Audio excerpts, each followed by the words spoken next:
ይዛችሁ መገኘት የማትችሉ ውዳሴ በስደት ዓለም መጽሐፍ ቅዱስ ይዛችሁ መገኘት የማትችሉ ውዳሴ ማርያም የሌላችሁ ምንም የሌላችሁ ሰዎች መጽሐፍ ስማችሁ ጀምራችሁ ስማችሁ ለመጨረስ ያልበቃችሁ ያልታደላችሁ ነው ማለት መጥፎ ቦታ ነው ያላችሁት። እናንተ ድንገት ሞባይላችሁ ላይ የጸሎት መጽሐፍ አርጋችሁ ብትጸልዩ እግዚአብሔር ያቀዋል። የእናንተን እግዚአብሔር ያቀላችኋል። አያችሁ?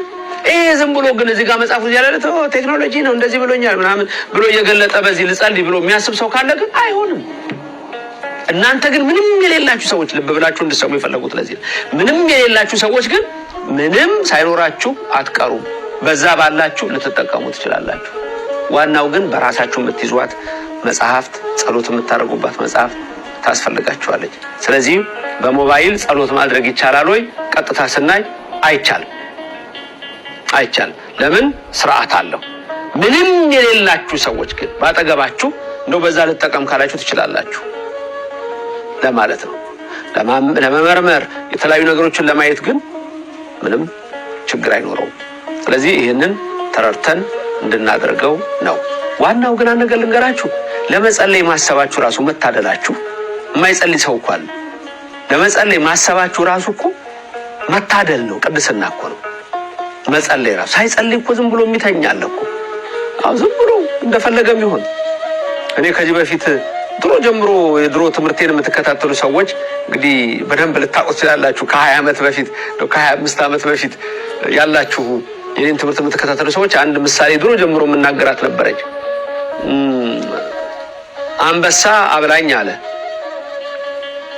ሚዳቆ አውጣኝ አለች። ሁለቱም ጸለዩ። አንበሳ አብላኝ አለ፣ ሚዳቆ አውጣኝ አለች። የማን ጸሎት ነው የሚሰማው? እግዚአብሔር። እንትላላችሁ ብቻ የሁላችሁንም ጸሎት ይስማ መድኃኒዓለም። አንበሳ ዞር ሲል ሚዳቆን አያት። አብላኝ ያልኩ አሁኑኑ ሰጣኝ እቺ ነች አለ። ሚዳቆ ዞር ስትል አንበሳን አየች። ወይ አውጣኝ ያልኩ ከዚህ አይደለም እንዴ አለች። ሩጫ ጀመረች፣ ይከተላት ጀመር።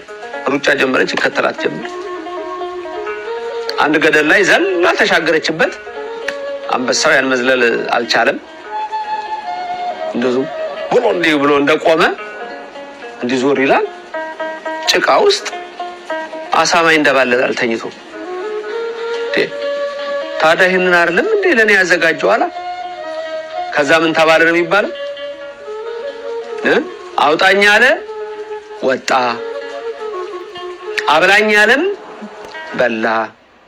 ምንም ያልጸለየ አሳማ ተበላ። ወይ አልበላ ወይ አልወጣ አሳማ የበላችሁ ሰዎች ግን በዚህ አጋጣሚ ትምህርት አይደለም እንጂ ቄደር ተጠመቁ። ንስሐ ገብታችሁ ንስሐ እንኳን አሳማ በልቻለሁ ነው፣ ሌላ ነገር የለውም። ጸበል መጠመቅ አለባችሁ። አጋንንት የሚያድርባቸው ነገሮች አሉ። አንዱ አሳማ ላይ ነው የሚያድረው። አራቱን ባህሪያታችሁን ይደባልቃል። እሱ ሌላ ጊዜ እመለስበታለሁ። አውጣኝ አለ ወጣ፣ አብላኝ አለ በላ። ምንም ያልጸለየ አሳማ ተበላ ነው።